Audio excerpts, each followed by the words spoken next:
কিংবা গুরুর দরবারে আসি, পীরের দরবারে আসি, এটা আমাদের কি আদব রক্ষা করতো, এটা আমাদের জানার দরকার। কারণ প্রথমে যদি আমার আদব ত্রুটি হয় তাহলে আমার সবকিছু বরবাদ হয়ে যাবে, ঠিক কিনা?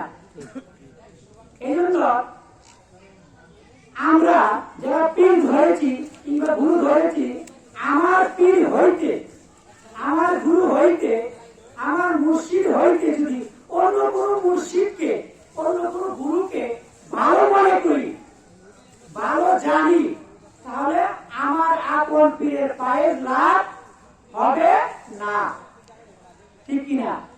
হবে না, কখনোই হবে না।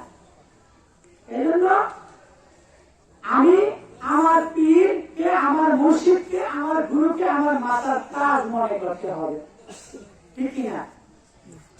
আমি যখনই একজন নায়েবে রাসূলের কাছে, একজন হক্কানি পীর মুর্শিদের কাছে বায়াতে রাসূল গ্রহণ করেছি, তখনই আমি তার কাছে কি আত্মসমর্পণ গ্রহণ করেছি, ঠিক কিনা?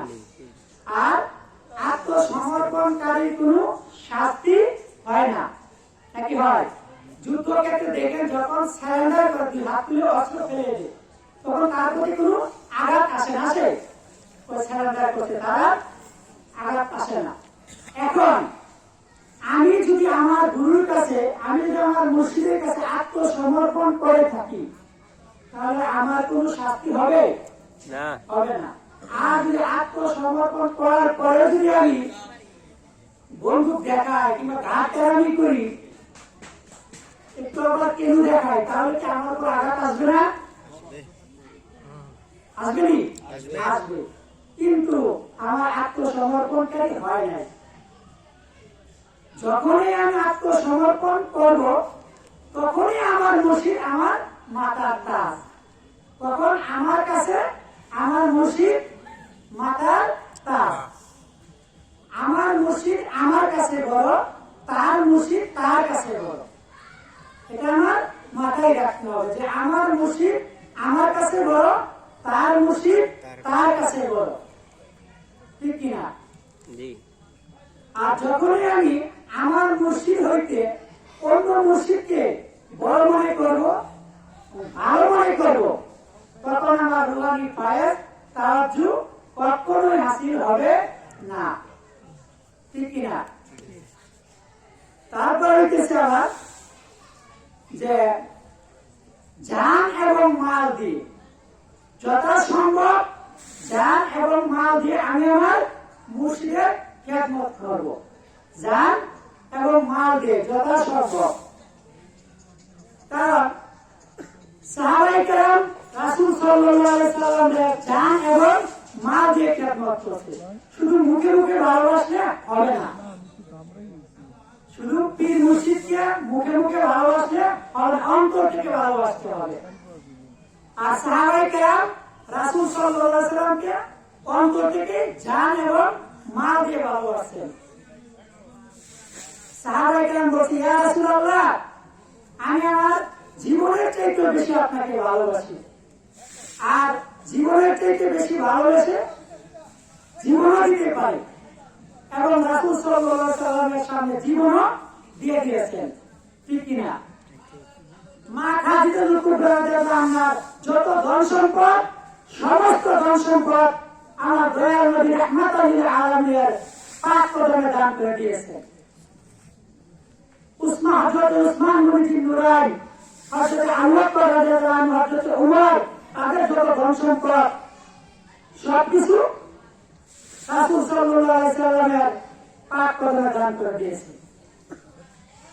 এখন রাসূল সাল্লাল্লাহু আলাইহি সাল্লাম এই টাকা দিয়ে তো এসি বাড়ি করে নাই, পাঁচতলা বিল্ডিং করে নাই, এসি গাড়ি দৌড়ায় নাই, ঠিক কিনা? এগুলো ইসলামের কাজে ব্যয় করছে, দিনের খেদমতের জন্য ব্যয় করছে, ইসলাম প্রতিষ্ঠিত করার জন্য যেখানে যে লাগে তাই করছে, ঠিক কিনা?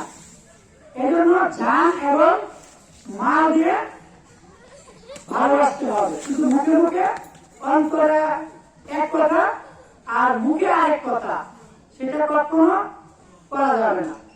যার অন্তরে এক কথা আর মুখে আরেক কথা, তারা কি বলে? মুনাফিক। মুনাফিক। তাহলে সেটা যেন না হয়।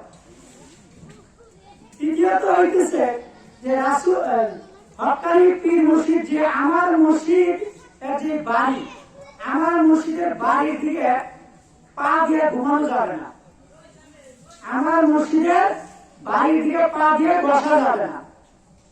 সিলেট মুরাদগঞ্জ সিপাহী সারা নাসির উদ্দিন যে দেখে এসেন, উনি যখন পর্দা নেওয়ার আগে উনি বলে এসে বলেন, আমি পর্দা নেওয়ার পরে আমার কবরটা পূবে এবং পশ্চিমে করবেন, পূবে এবং পশ্চিমে করবেন। সেটা শরীয়ত মানতে চায় নাই, সেই বেদাত। কিন্তু আল্লাহর ওলিরা আল্লাহর সাথে কথা হয় কিনা? মুশাহাদায় মুরাকাবায় এরকম আসে কিনা? তাইলে ওনার বন্ধুর সাথে কথা হচ্ছে যে আমি পূবে এবং পশ্চিমে শুভ। তখন জিজ্ঞাসা করলে বাজান এটার কারণ কি? যে আমার গুরুর বাড়ি, আমার মুর্শিদের বাড়ি হলো দক্ষিণ দিকে, এখানে পা দিয়ে ঘুমাইতে পারবো না। কিন্তু শরীয়ত সেটা মানতে রাজি না। উনি পর্দা নেওয়ার পরে আপনার শরীয়তের যে মোল্লা, ওনারা ওই উত্তরে এবং দক্ষিণে মাটি দিচ্ছে। মাটি দেওয়ার 40 কদম দূরে যাইতে না যাইতে বিকট এক আওয়াজ হয়ে কবর পূবে এবং পশ্চিমে হয়ে গেছে। কবর পূবে এবং পশ্চিম হয়ে গেছে, আজ পর্যন্ত আছে যে দেখে এসেছেন। তাইলে তারা কেমন পীর মুর্শিদের ভক্ত ছিল যে গুরুর বাড়ির দিকে আপনার পা দিয়ে শুভটা আমার বেয়াদবি হবে। কারণ আদবে আউলিয়া, বেয়াদবে শয়তান। বেয়াদব কি? শয়তান। শয়তান। আল্লাহর সাথে শয়তান বেয়াদবি করছে একটা হুকুম অমান্য করার কারণে।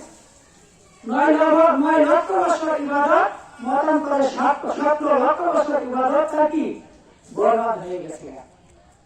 এই জন্য মানুষ আদরে আউলিয়া, বেদরে শয়তান। আদরে মানুষ অনেক উপকৃত হয়, আদরের কারণে মানুষ অনেক উপরে উঠে যায়, বেদরের কারণে মানুষ সবকিছু তার বরবাদ হয়ে যায়।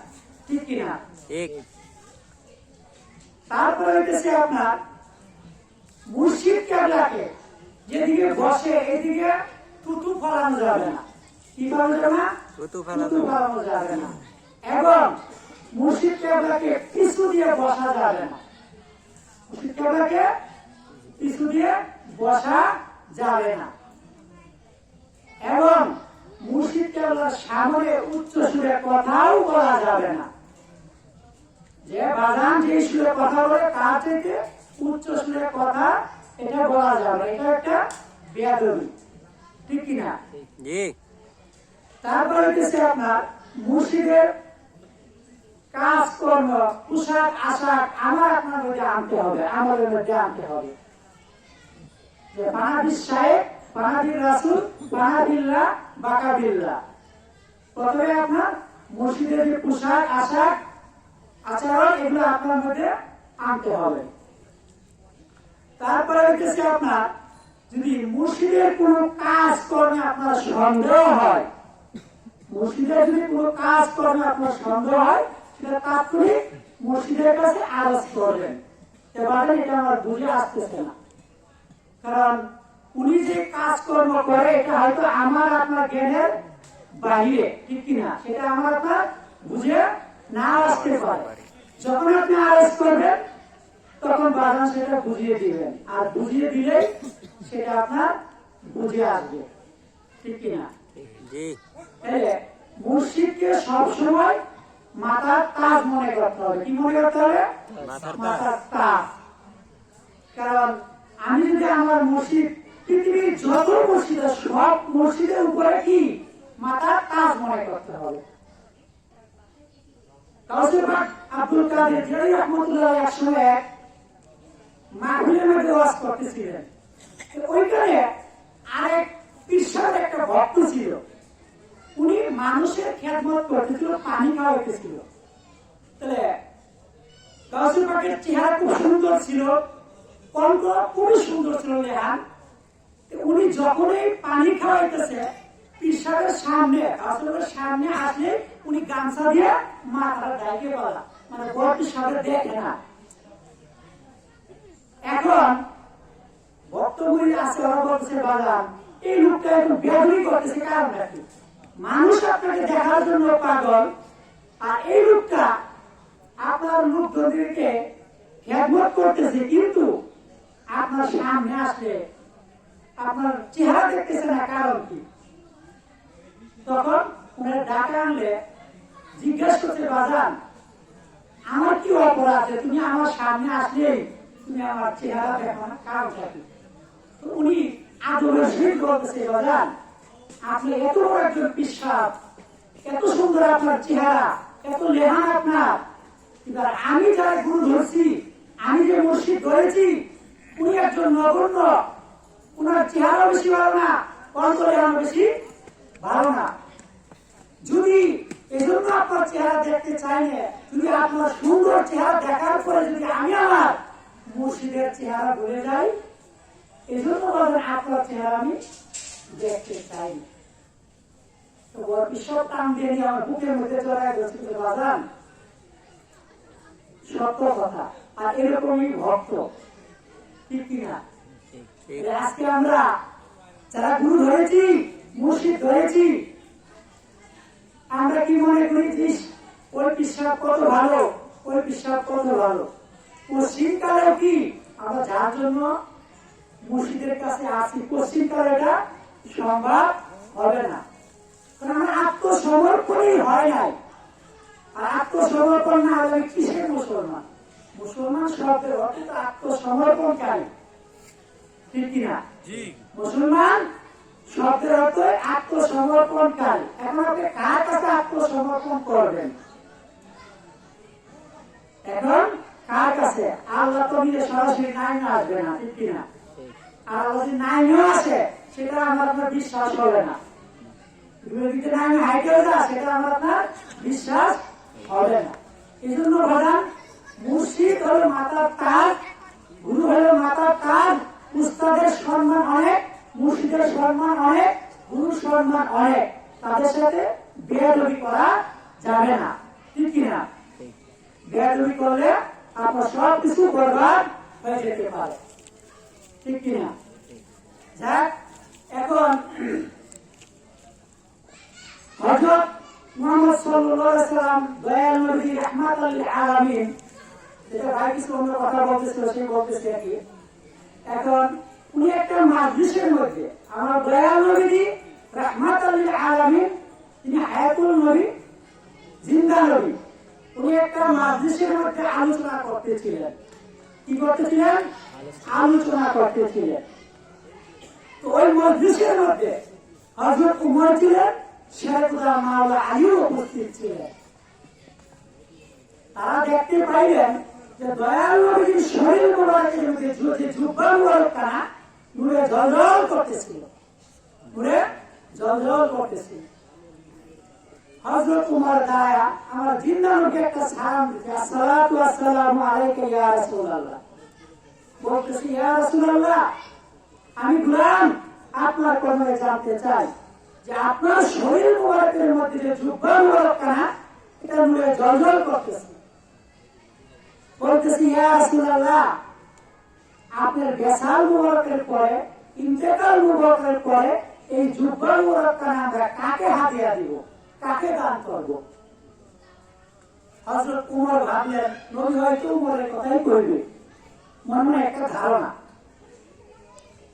উত্তর আসতে একটু দেরি হইতেছে, উত্তর আসতে একটু দেরি হইতেছে, আর দয়াল নবীর চোখের পানি টলমল টলমল করতেছে।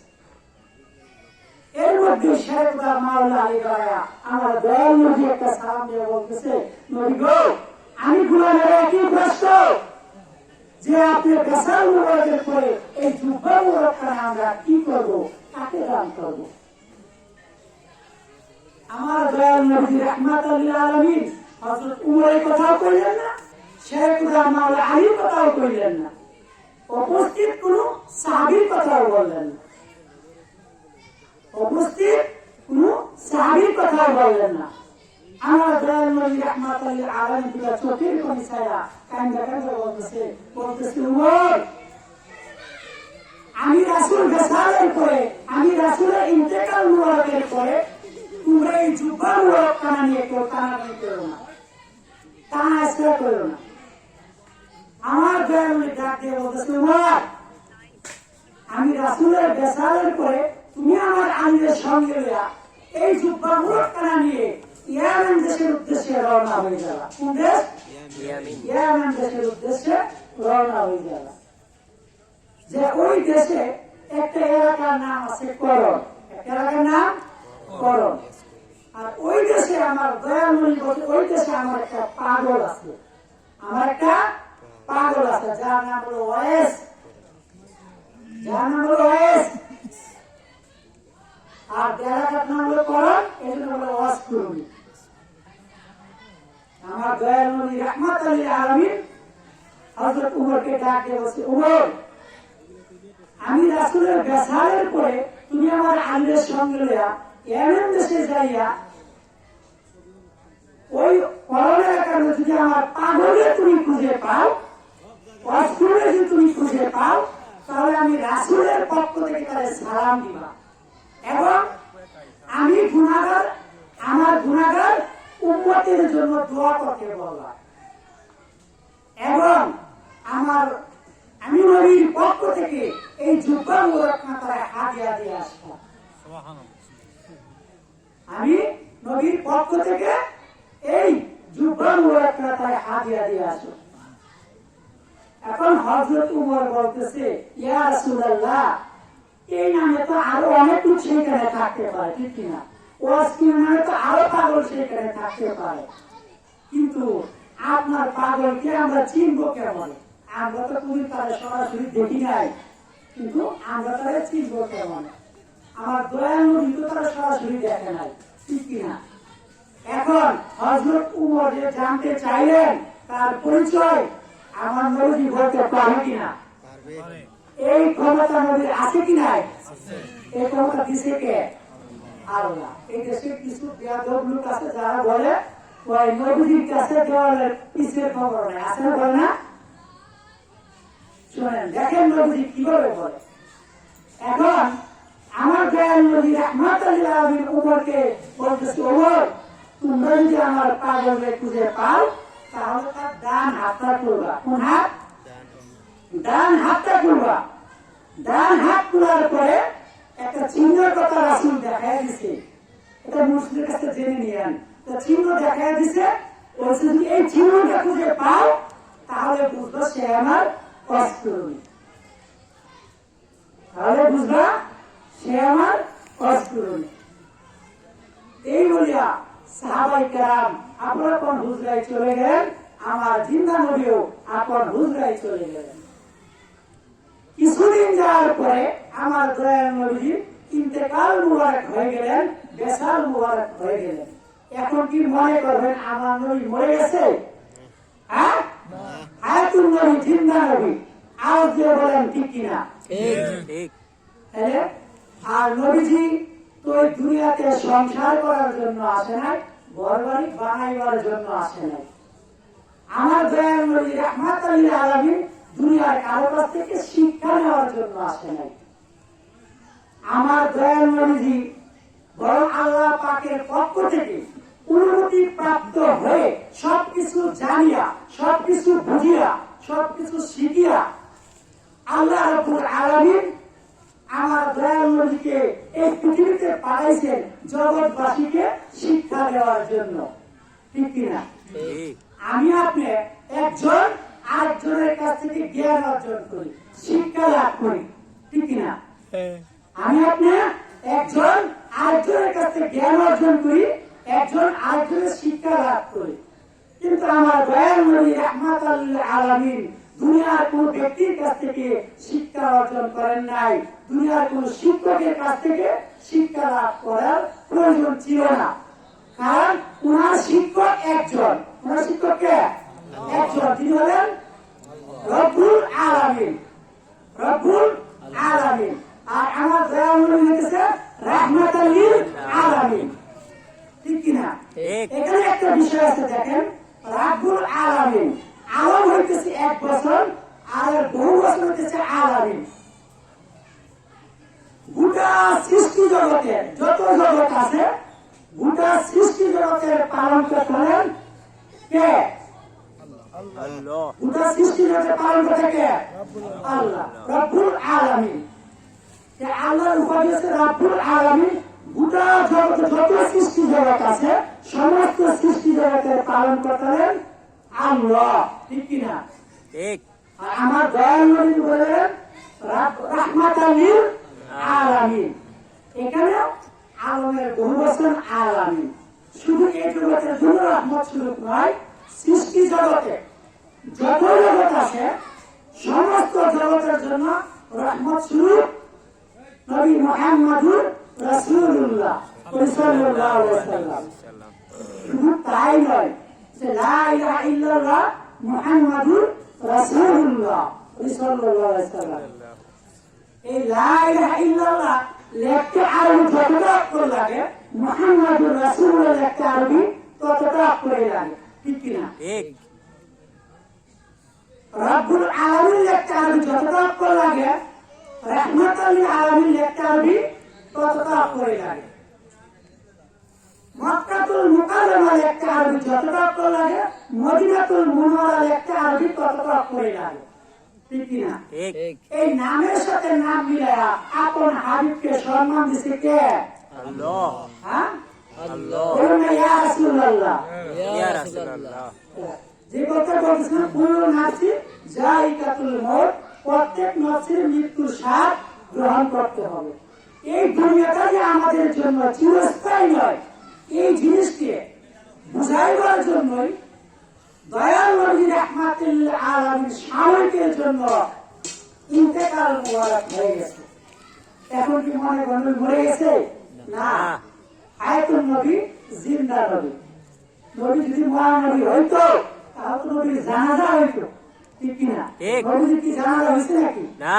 কিছু দেওয়া দরকার করে আবু বকরের নবীর জানাজা হয়েছে। এটা তো তারা মিথ্যা কথা। নবীর কোনো জানাজা হয় নাই। হয় নাই। মৃত ব্যক্তির জন্য শর্ত, যারা ইহকাল ছেড়ে পরকালে যায় তাদের জন্য শর্ত জানাজা। আর নবী তো শিক্ষা দেওয়ার জন্য আছে। ঠিক কিনা? পুনর্বার জানাজা কিসের? হায়াতুন নবী, জিন্দা নবী। আজ বলেন ইয়া রাসূলুল্লাহ। ইয়া রাসূলুল্লাহ। তো দয়াল নবীর ওসিয়ত পালন করার জন্য হযরতে উমর শেরে খুদা মাওলা আলী এই জুব্বা মুবারকখানা নিয়ে ইয়ামেন দেশের উদ্দেশ্যে রওনা হয়ে গেলেন। তারা যাইতে যাইতে ইয়ামেন দেশের উদ্দেশ্যে করণ এলাকায় পৌঁছে গেলেন। যারা এক একদিন এক একটা মজলিসে আলোচনা করেন, এক একদিন এক একটা মজলিসে আলোচনা করেন। তো একদিন দেখা গেল অনেক লোকজন সমাগম হয়েছে, অনেক লোকজন জড়ো হয়েছে একটা মজলিসের মধ্যে। ওই সময় হযরতে উমর ডাক দিয়ে বলতেছে, ও মজলিসের ভাইরা, এই মজলিসের মধ্যে কি করুণ দেশের কোন লোক আসেনি? কোন দেশের? করুণ দেশের কোন লোক আসেনি। তখন দেখা গেল কিছু লোক হাত তুলছে যে হুজুর, আমরা করুণ দেশ থেকে এসেছি। তখন হযরত উমর বলতেছে, ও করুণ দেশের ভাইরা, আপনারা সবাই মিলে একটু সামনে আসেন। তখন সামনে আসার পরে বলতেছে, ও করুণ দেশের ভাইরা, আপনাদের এলাকায় ওয়েস নামে কোন লোক বাস করেনি। কি নামে? ওয়েস নামে কোন লোক বাস করেনি। করুণ দেশের ভাইরা বলতেছে, হুজুর, এই নামে তো কোন লোক আমাদের সমাজে বাস করে না। কোথায় বাস করে না? সমাজে বাস করে না। তখন শেরে খুদা মাওলা আলী বলতেছে, আচ্ছা, এই নামে কোন ব্যক্তিকে আপনারা চিনেননি? এই নামে কোন ব্যক্তিকে আপনারা চিনেননি? তখন করুণ দেশের বাইরে বলতেছে, হুজুর, এই নামে একটা পাগল আছে যার নাম হলো ওয়েস। উনি প্রায় সময় জঙ্গলার ভিতরে আসা যাওয়া করে। কিসের ভিতরে? জঙ্গলার ভিতরে আসা যাওয়া করে। তখন শেরে খুদা মাওলা আলী হযরত উমর চোখের পানি ছাড়িয়ে বলতেছে, ও কোন দেশের ভাইরা, আমরা তো ওই পাগলের সন্ধানে এসেছি। আমরা এই পাগলের সন্ধানে এসেছি। দুনিয়ার মানুষ তার পাগল করলে বললে কি হবে? অস্কৃত দুনিয়ার কোন নারীর পাগল না, দুনিয়ার কোন বাড়ির পাগল না, দুনিয়ার কোন গাড়ির পাগল না। সে এমন একজনের পাগল যিনি হলেন মদিনার কামলিওয়ালা নবী। কথা বলেন ঠিক কিনা? ঠিক। দুনিয়ার কামলিওয়ালা নবী। এই জন্য বলতেছে যে নবীর প্রেমে দেব সাঁতার, রহমতের সাগরে গুলাম জেনে নেন গো নবী আপনারই দরবারে। নবীর প্রেমে দেব সাঁতার, রহমতের সাগরে গুলাম জেনে নেন গো নবী আপনারই দরবারে।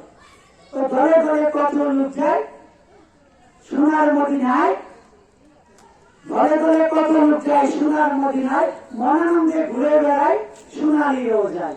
জিজ্ঞাসিলে বলে তারা মনটা শীতল হয় রে, গুলাম জেনে নেন গো নবী আপনারই দরবার। এখন হযরতে উমর, শেখ মাওলা আলী তারা বলতেছে ভাই আমরা ওই পাগলের সন্ধানে এসেছি মদিনা শরীফ থেকে, আপনারা একটু কষ্ট করে আমাদেরকে নিয়ে যাবেননি? করুণ দেশের ভাইরা বলতেছে হুজুর আমরা যাইতে পারি কিন্তু জঙ্গলার ভিতরে যাব না, কারণ জঙ্গলা আমাদের ভয় লাগে, হিংস্র প্রাণী থাকতে পারে। ঠিক কিনা? শুনেন, আমি আপনার জঙ্গলা ভয় পাই, কিন্তু জঙ্গলার ভাগ পর্যন্ত আল্লাহর ওলিদেরকে, আল্লাহর মেহবুব বান্দাদেরকে সম্মান করে। কথা বলেন ঠিক কিনা? ঠিক। কোন ইমানদারকে জঙ্গলার হিংস্র প্রাণী গ্রাস করতে পারে না, এরকম বহু প্রমাণ আছে।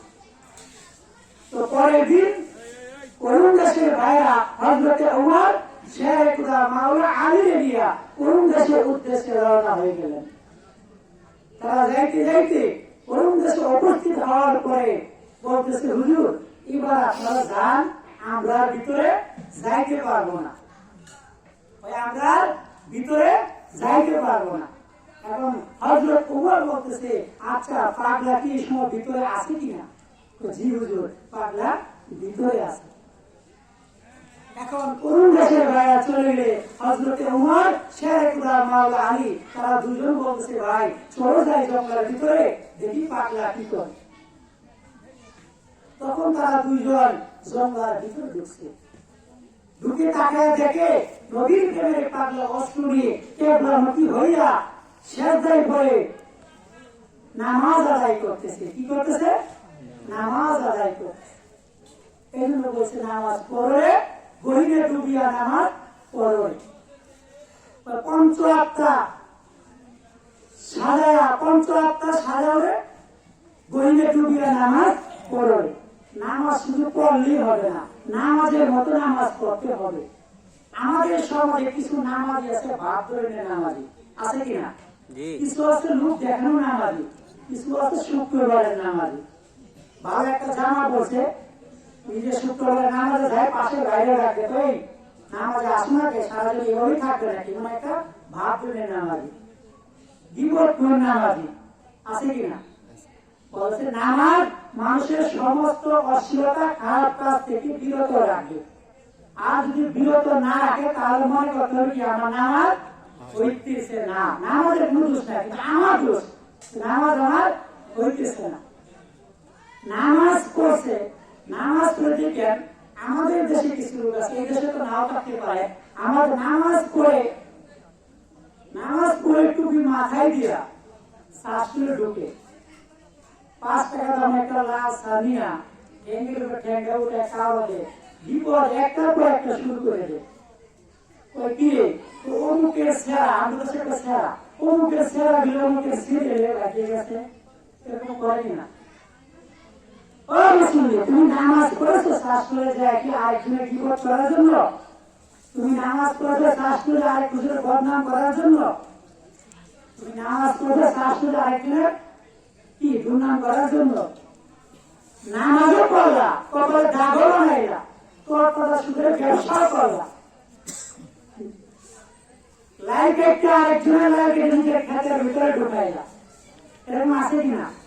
আর এই নামাজ দেখে আত্মার শান্তি পাওয়া যাবে না, এই নামাজে আত্মা শান্তি পাওয়া যাবে না ও চিন্তা যাও না নামাজও করি প্রিয় দর্শী এত ডিগ্রি আজকাল করি এত নামাজ করি কিন্তু আমার আত্মার মধ্যে শান্তি নাই বলি কিনা আমরা জি আত্মার মধ্যে শান্তি নাই কিন্তু এই নামাজ দিয়ে কঠিন কালেও শান্তি পাওয়া যাবে না এজন্য নামাজের মতোই করতে হবে যেরকম নামাজ পড়েছিল সাহাবায়ে কেরাম যেরকম নামাজ পড়েছিল নবীর প্রেমের পাগলা ওয়াজ করুন ঠিক কিনা ঠিক দেখেন পাগলা কিভাবে এই নামাজ দিয়ে আল্লাহর নৈকট্য হাসিল করে।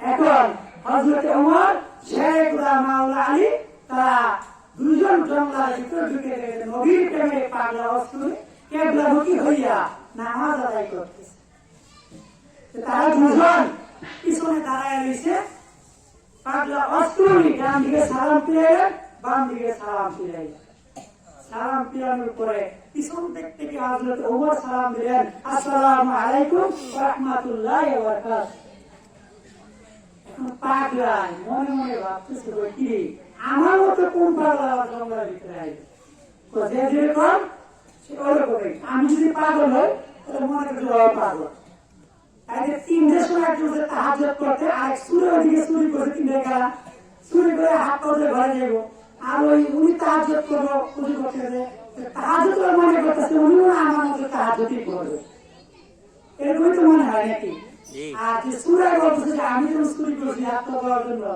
আর উনি মনে তাই কাজই করছে তাই উনি হাত পা যেতেছে পাগলা বলছি ঘটনা আমার মতো তিন পাগল যখন এলো যে আমরা সালাম দিতেছে এখন উনি ডান দিকে তাকায় বাম দিকে তাকায় সামনে দিকে কারো না দেখে পিছন দিক তাকাইলে এটি দুই ভদ্রলোক দাঁড়ায় রয়েছে অস্তুরিয়ে সালাম দিতেছে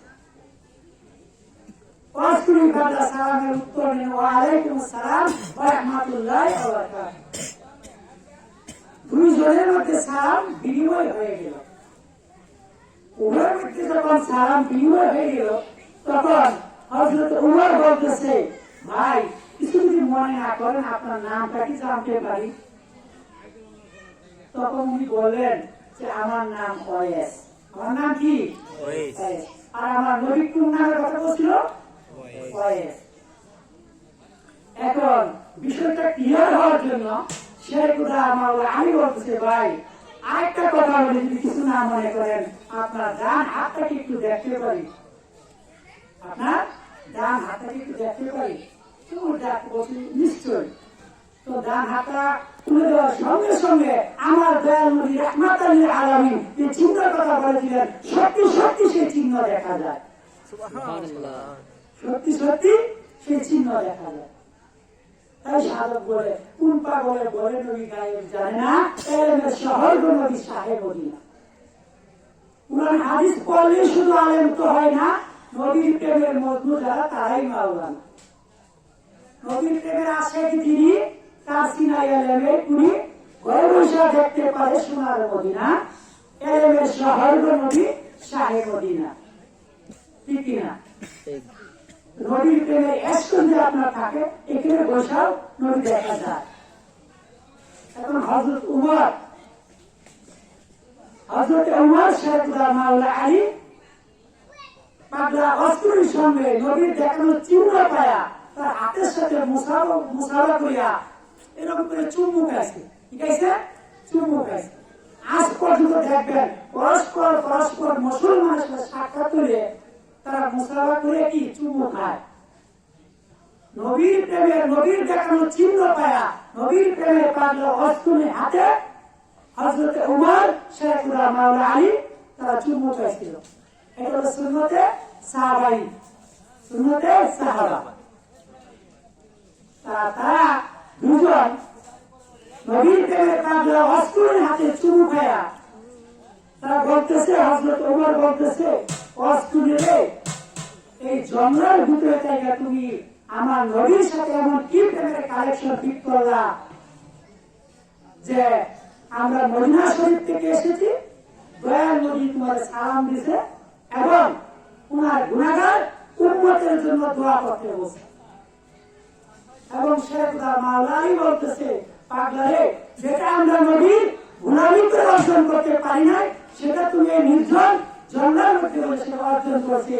এই নয় নবীর পক্ষ থেকে এই যুবক মোরকরা তোমার হাতিয়া দিয়ে বসে, নবীর পক্ষ থেকে এই যুবক মোরকরা হাতিয়া করেছে। এখন নবীর প্রেমের পাগলা অস্ত্রী এই নবীর দেওয়া শ্রেষ্ঠ উপহার পাইয়া বুকের মধ্যে জড়ায় ধরে চোখের পানি ছাড়তেছে, চোখের পানি ছাড়তেছে। আর সব কান্না কিন্তু এক ধরনের না, কান্না দুই ধরনের, একটা হলো আনন্দের কান্না, একটা হলো সুখের কান্না, একটা বেদনার আর একটা কষ্টের, ঠিক কিনা? দয়াল নবীজির শ্রেষ্ঠ উপহার পায়া নবীর প্রেমের পাগলা অস্ত্রী যে কানতে গেল তার সুখের কান্না। এখন হযরত উমর বলতেছে, পাগলারে নবীর দেওয়া যুবক মোরকনা একটু করে আমাদেরকে দেখাও না। আমার দয়াল নবী রাহমাতুল্লিল আলামিন এই যুবক মোরক করার পরে আজ পর্যন্ত কারো গায়ে জড়ানো হয় না, তোমরা একটু করে আমাদের দেখাও না যে নবীর দেওয়া যুবক মোরকনা তোমার কেমন মানায়। এখন পাগলা বলতেছে, হুজুর যুবক করতে হয় তাহলে আমার একটু সময় দিতে হবে, দিতে হবে, সময় দিতে হবে। এখন হযরত উমর শেরগুলা মালি বললেন, যুবক করতে পার কয়েক মিনিট সময় লাগবে, ঠিক কিনা? এখন তারা খুশি হয়ে বলতেছে, পাগলা যাও তুমি যুবক করে এসো, আমরা অপেক্ষা করতেছি। এখন পাগলা অস্ত্রী নবীর দেওয়া যুবক মোরককে নিয়ে জঙ্গলের ভিতরে ঢুকে গেছে। জঙ্গলের ভিতরে ঢুকা নবীর দেওয়া যুবক মোরকখানারে জায়নামাজ বানাইছে। জায়নামাজ বানায়া কেবলামুখী হইয়া সেজদায় করে আল্লাহর কাছে বলতেছে, আল্লাহ এই অধমের জন্য, এই পাগলের জন্য তোমার আপন হাবিব মুস্তাফার পক্ষ থেকে একটা হাদিয়া আছে। আল্লাহ তুমি যদি অনুমতি দাও তাহলে এই পাগল যুবকখানা করতে পারে। আপনার অনুমতি চাইল কার কাছে? আল্লাহর কাছে। ওই মানুষকে বানাইয়া খেলা, আশেকার মাসুকের খেলা, কান্দারি সাজিয়ে আমার নদী সরোয়ার সেজদাই করে উনি আল্লাহর কাছে বলতেছে, মাহবুব তুমি যদি অনুমতি দাও তাহলে আমি পাগলা এই যুবকখানা গায়ে বসতে পারি। তো আল্লাহ কুদরতি জবানে কুদরতি ভাবে উত্তর পাঠিয়ে দিল, পাগলা যাও তোমার যুব করার অনুমতি দেওয়া হলো। অনুমতি পাওয়ার পরে কি যুব করতে কোনো অসুবিধা আছে? অসুবিধা নাই। এখন পাগলা মাথাও সেজদা উঠাই না, বলছে আমি সেজদা উঠাবো না, যুব কোনদিন করবো না। এখন আল্লাহ জানতে চাইলেন, পাগলা কেন রে, তুমি তো যুব করার অনুমতি চাইলা, আমি তো তোমার যুব করার অনুমতি দিলাম, এখন তুমি যুব করবো না কেন? আল্লাহ আমি এই সেজদা উঠাবো না, কোনদিন যুব করবো না। বলতেছি আল্লাহ যুব করতে পারি একটা শর্তে। কি শর্তে? একটা শর্তে, যদি তুমি তোমার হাবিবের গুনাহগার উম্মতের গুনাহ মাফ করো তাহলে আমি যুব করতে পারি। এখন পাগলা তো এসকের বলে কথা কয়, পাগলা এসকের বলে কথা কয়, পাগলা পাগলা শুরু করে দিচ্ছে। এখন বলতেছে, পাগলা যা তুই যেহেতু এত করে বলতেছ তাহলে করছিল আমি কয়েক হাজার উন্নতের গুনাহ মাফ করে দিলাম। পাগলা তো মানি না, কয়েক হাজার মাফ করছো আমি মানি না। আমি দাবি জানাইতেছি, আমি পাগলা দাবি জানাইতেছি, যতক্ষণ পর্যন্ত তোমার হাবিবের সমস্ত গুনাহগার উম্মতের গুনাহ মাফ না করবা, আমি পাগলা যুবও করবো না, সেজদাও উঠাবো না। এখন পাগলা তো পাগলা শুরু করে দিচ্ছে। এখন আল্লাহ পাগলারে যা তুই যেহেতু বলতেছ তাহলে আমার হাবিবের যুবক বর্গের যতগুলো সুতা রয়েছে তার মধ্যে যতগুলো পছন্দ রয়ে গেছে তার 3-4 গুণ মাফ করে দিলাম। পাগলা কয় মানি না, 3-4 গুণ মাফ করছো মানি না। আমি তো একবারই বলছি, যতক্ষণ পর্যন্ত তোমার হাবিবের সমস্ত উম্মতের গুনাহ মাফ না করবা ততক্ষণ আমি সেজদাও খাবো না, জুব্বাও পরবো না। এখন পাগলা তো পাগলামি শুরু করে দিচ্ছে। 1 নাম্বার ডাকের উত্তর আসলো, 2 নাম্বার ডাকের উত্তর আসলো, 3 নাম্বার ডাকের অপেক্ষায় আছে। আর এদিক থেকে 2জন সাহাবী হযরতে উমর, শেখুল্লাহ মাওলানা আলী, তারা তো অপেক্ষা করতেছিল, ঠিক কিনা? তারা অপেক্ষা করতেছিল পাগলা জুব্বা পরে আসবে। তারা এই অপেক্ষা তিনি সহ্য না করে বলতেছে, ভাই চলে যাই দেখি পাগলা জঙ্গলের ভিতরে কি করে। তাদের যেই সহ্য না করে তারা জঙ্গলের ভিতরে ঢুকছে। দুইটা দেখে নবীর প্রেমের পাগলা ওয়াসকুনি সেজদায় পড়ে আছে। হযরতে ওমর একটা ডাক মারছে, পাগলা ওয়াসকুনি, এখনো কি তোমার জুব্বা পরার সময় হয় নাই? ডাক দেওয়ার সাথে পাগলা সেজদা থেকে মাথা উঠাইয়া দিছে। উঠায়া বলছে, হুজুর এখন ডাক থাকে আমার ভালো করেন না। নবীর প্রেমের পাগলা ওয়াসকুনি বলতেছে, হুজুর এখন ডাক থাকে আমার ভালো করেন না। আমি যে পাগলামি শুরু করছিলাম, যতক্ষণ পর্যন্ত আল্লাহ আমার দয়াল নবীর গুনাহগার উম্মতদের গুনাহ মাফ না করতো, আমি পাগলা সেজদা উঠাইতাম না। আর এই ডাকের মধ্যেও আমার একটা হাকিকত রয়ে গেছে, এই ডাকের মধ্যেও একটা হাকিকত রয়ে গেছে। এখন পাগলা যদি পাগলামি বন্ধ না করতো আর হযরত উমর ডাক না দিত, আর আল্লাহ যদি সবাই একলগে মাফ করে দিত, তাহলে আল্লাহ 3টা সিফতি নাম বাদ হয়ে যেত। কয়টা? 3টা সিফতি নাম বাদ হয়ে যেত। একটা রহমান, একটা রহিম, একটা গাফফার। যে 3টা নামের কারণে আল্লাহ বান্দাকে দয়া করে, রহম করে, ক্ষমা করে, ঠিক কিনা? ঠিক। 3টা। নারে তাকবীর, আল্লাহু আকবার।